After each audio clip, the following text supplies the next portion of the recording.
اور اس ضمن میں جو مسائل ہیں اس پر ذکر کیا گیا تھا۔ اب جو بندہ تکبیر تحریمہ کہتا ہے تو وہ نماز میں داخل ہو جاتا ہے۔ جیسا کہ آپ سن چکے ہیں، نماز میں داخل ہونے کا دروازہ تکبیر تحریمہ ہے۔ تو جب وہ نماز میں داخل ہوتا ہے تو پہلا فرض بعض علماء کے نزدیک قیام ہے، اور بعض علماء نے فرمایا تکبیر تحریمہ بھی فرض ہے۔ بعض علماء نے تکبیر تحریمہ کو شرط قرار دیا، لیکن دونوں ضروری اور لازمی۔ قیام جب بندہ کھڑا ہوتا ہے تو یہ نماز کا پہلا فرض ہے۔ اب قیام میں کیا پڑھنا ہے اس کا ذکر جو احادیث نبوی میں ہے اس کو آج تھوڑا سا بیان کیا جائے گا، ابتدائی حصہ۔ لیکن یاد رکھنا، قیام میں جن نمازوں میں قیام فرض ہے آپ سن چکے ہیں، ان میں تکبیر تحریمہ بھی کھڑے ہو کر کہنا فرض ہے۔ فرض نماز ہو، سنت ہو یا واجب ہو، یا نماز جنازہ ہے یا نماز عیدین ہے، یہ ساری نمازیں ان کے اندر قیام فرض ہے۔ تو پھر وہاں آپ نے تکبیر تحریمہ بھی کھڑے ہو کر کہنا ہے۔ قیام کتنی دیر فرض ہے؟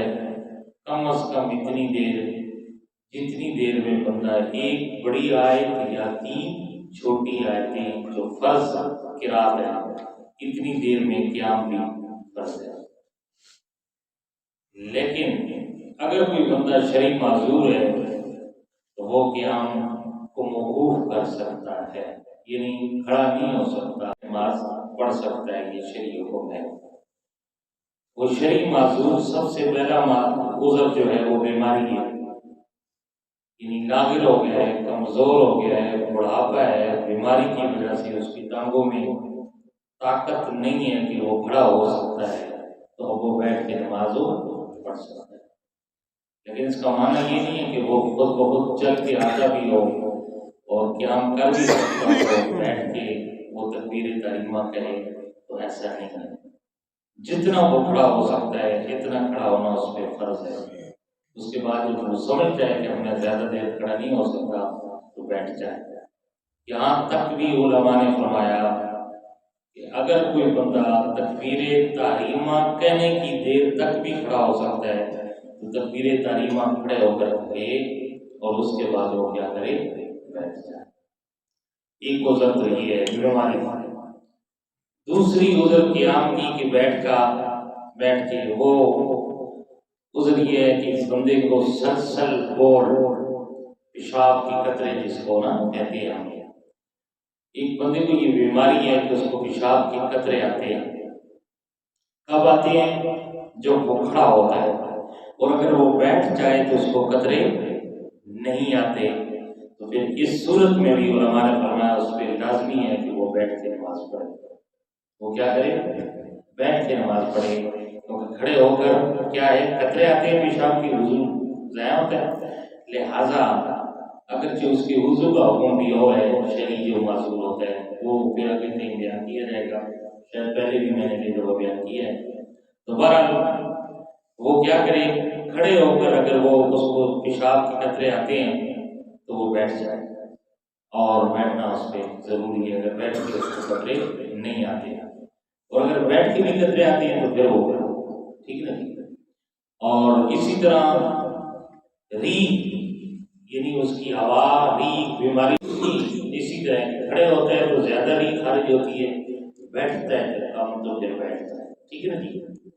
اور بعض علماء نے یہ بھی لکھا ہے کہ بعض لوگ ایسے ہوتے ہیں کہ وہ کھڑے ہو کر قرات نہیں کر سکتے، بھول جاتے ہیں۔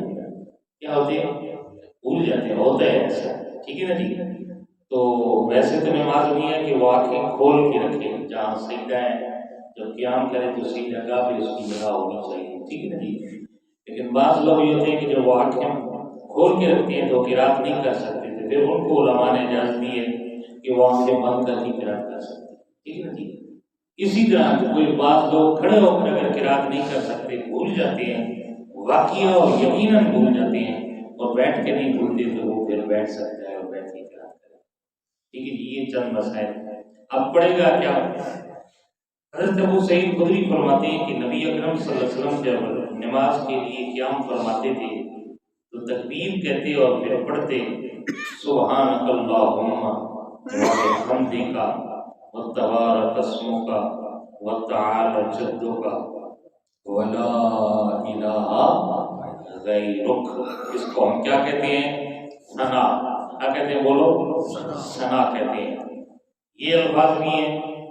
کچھ اور بھی الفاظ حدیث کے اندر ملتے ہیں کہ اس کے بعد حضور یوں بھی کہتے تھے اللہ اکبر کبیرہ 3 مرتبہ.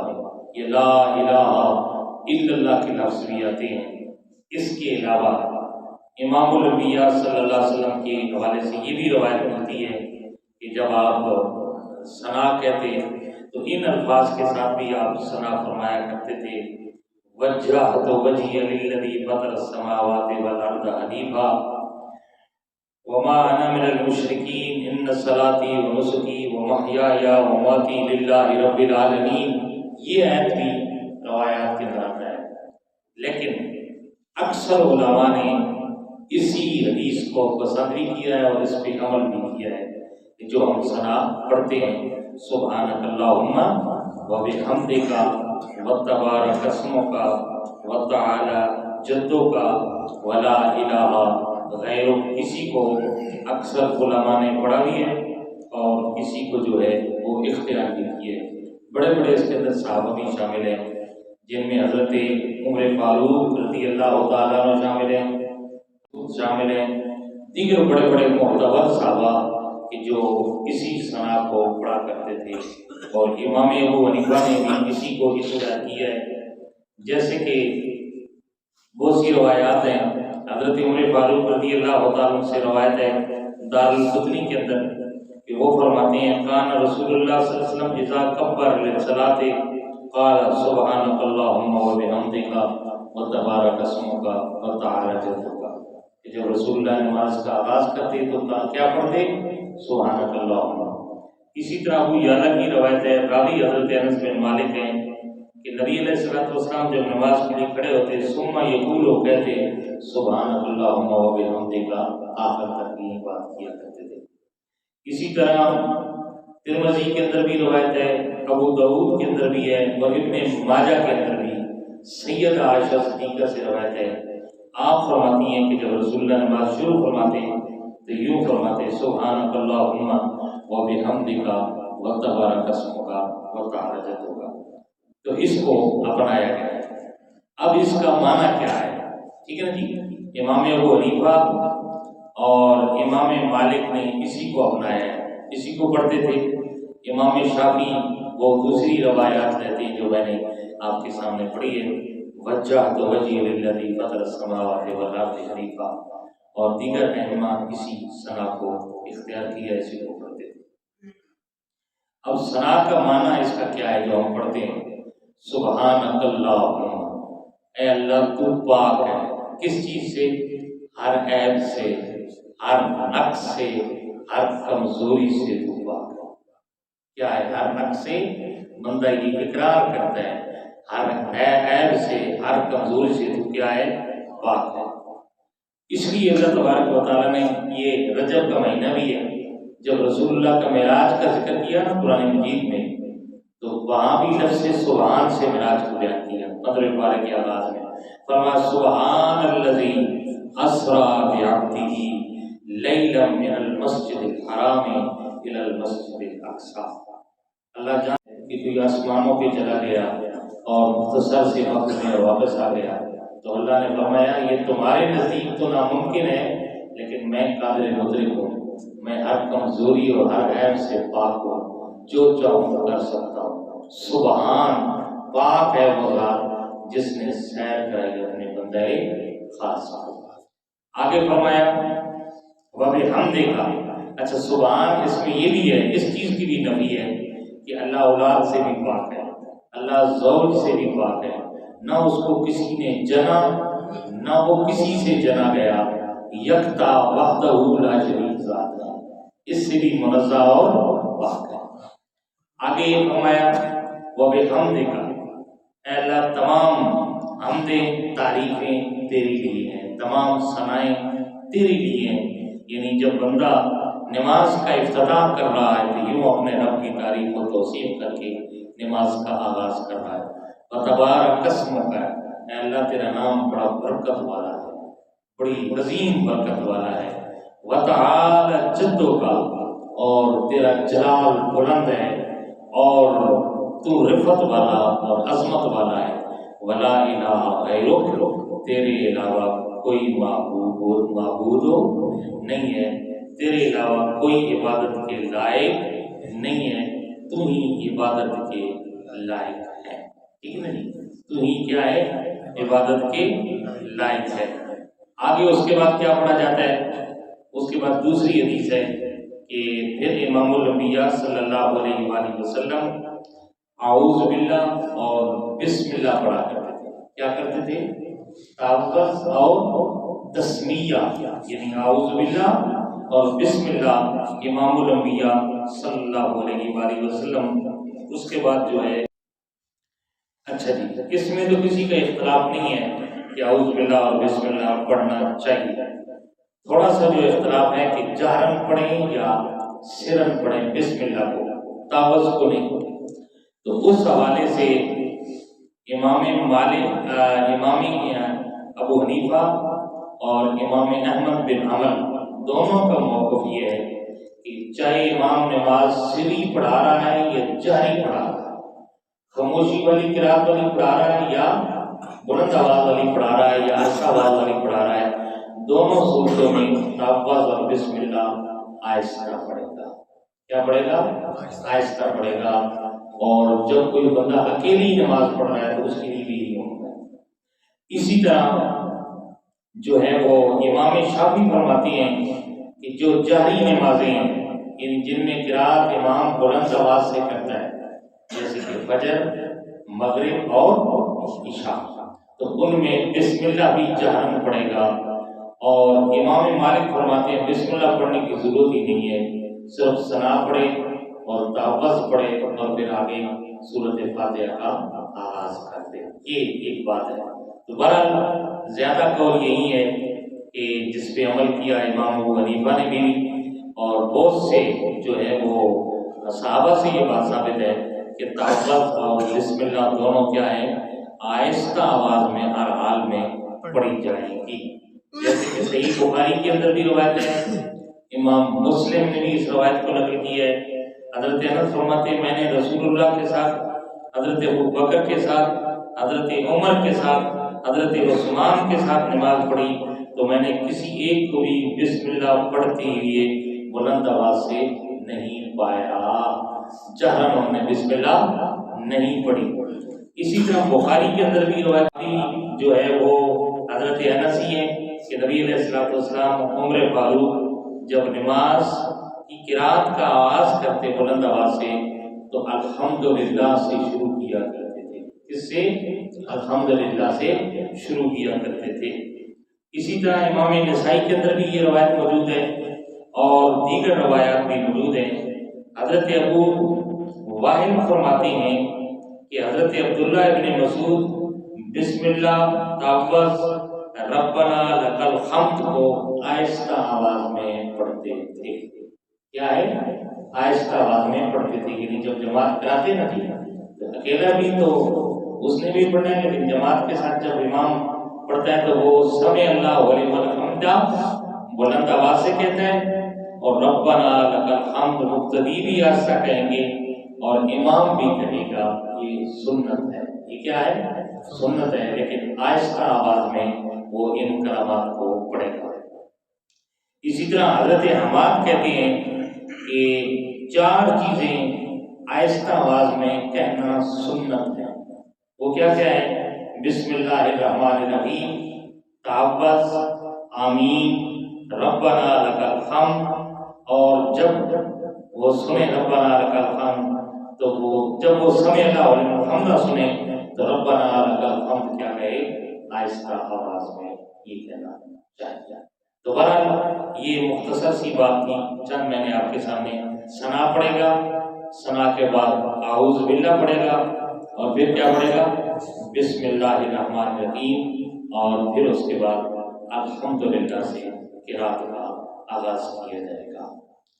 اگر امام نماز پڑھا رہا ہے، مقتدی پیچھے ہیں، تو وہ کیا کریں گے؟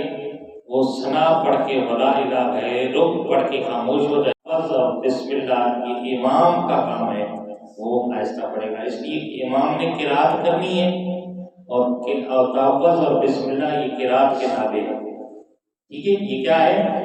قرات کے تابع ہے۔ مقتدی ولا الہ غیرک پڑھ کے خاموش ہو جائے گا، پھر آگے امام پڑھے گا آہستہ آواز میں اعوذ باللہ اور بسم اللہ، اور اس کے بعد پھر کیا پڑھا جائے گا؟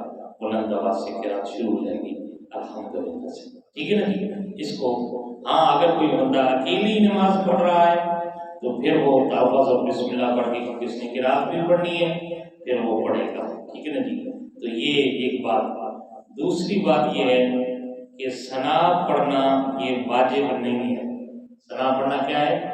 یہ واجب نہیں ہے، فرض نہیں ہے، یہ سنت ہے۔ یہ کیا ہے؟ سنت ہے۔ اگر کسی سے ثنا رہ گئی ہے تو پھر بھی نماز اس کی ہو جائے گی۔ کیا ہو جائے گی؟ نماز ہو جائے گی۔ مثلا وہ آیا اور امام نے قرات شروع کر دی ہے الحمدللہ رب العالمین، اب حکم یہ ہے کہ وہ ثنا نہیں پڑھے گا، تکبیر تحریمہ کہہ کر خاموشی سے کھڑا ہو جائے گا، کیونکہ قرات کا سننا فرض ہے۔ کیا ہے؟ قرات کا سننا فرض ہے، ثنا کیا ہے؟ سنت ہے، لہذا فرض کو ترجیح دی جائے گی، فرض کو ترجیح دی جائے گی۔ وہ ثنا نہیں پڑھے گا لیکن اس کی نماز بلا کراہیت ہو جائے گی۔ یہ ثنا اس کے لیے کہ جو امام کے ساتھ تکبیر تحریمہ کے ساتھ شروع اس نے کیا ہے، اس لیے حکم ہے امام کے لیے کہ جب وہ اللہ اکبر کہے تکبیر تحریمہ پہلی رکعت میں، تو وہ تھوڑی دیر سکتہ کرے، یعنی خاموش رہے، ثنا پڑھے، تاکہ اتنی دیر میں مقتدی بھی کیا ہے وہ ثنا پڑھ سکے، اور اس کے بعد پھر وہ تلفظ و بسم اللہ پڑھ کے کیا کرے؟ سورۃ فاتحہ کو بلند آواز سے وہ پڑھنا شروع کر دے، ٹھیک ہے نا جی۔ وہ امام کیا کرے؟ اس لیے اس کو سکتہ، یہ حدیث سے ثابت ہیں 2 سکتے، یہ 2 سکتے تو ہیں ہی ہیں، ایک سکتہ ثنا کا ہے اور دوسرا سکتہ سورۃ فاتحہ ختم کرنے کے بعد لطیف معمولی سا سکتہ جتنی دیر میں آمین کہی جا سکے، اور اس کے بعد تیسرا سکتہ حدیث کے اندر یہ بھی آتا ہے، سکتے کے سے یہاں مراد کیا ہے؟ تھوڑی دیر ٹھہرنا۔ وہ جب امام قرات ختم کر لے، کیا کر لے؟ قرات ختم کر لے، مثلا سورت پڑھی ہے اس نے انا اعطیناک الکوثر فصلی لربک وانحر ان شانئک هو الابتر، اب اس نے رکوع میں جانا ہے، لیکن سنت یہ ہے والابتر کہہ کر تھوڑی دیر خاموش رہے، سکتہ کرے، پھر اس کے بعد اللہ اکبر کہہ کر وہ رکوع میں، ٹھیک ہے نا جی۔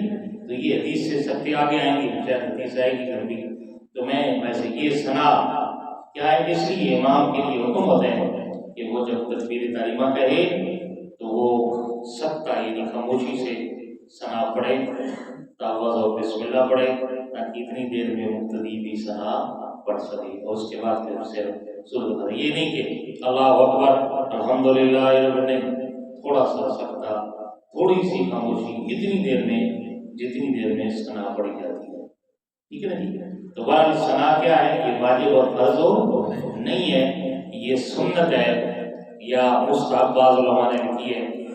تو بہرحال اگر رہ بھی گئی تو کوئی حرج نہیں ہے، لیکن اگر پہلی رکعت میں شامل ہوا ہے تکبیر تحریمہ کے ساتھ تو یہ پڑھے آہستہ آواز میں، یہ سنت ہے، جیسے کہ آپ سن چکے ہیں۔ اللہ تبارک و تعالیٰ عمل کی توفیق نصیب فرمائے۔ آگے انشاءاللہ پھر قرات کا حکم بیان کیا جائے گا، آگے اس کا سلسلہ شروع ہو گیا ہے نماز کا، تو توجہ سے سنا بھی کریں، بیٹھا بھی کریں۔ اللہ تبارک و تعالیٰ عمل کی توفیق نصیب فرمائے۔ آمین۔ الحمدللہ رب العالمین والصلاۃ والسلام علی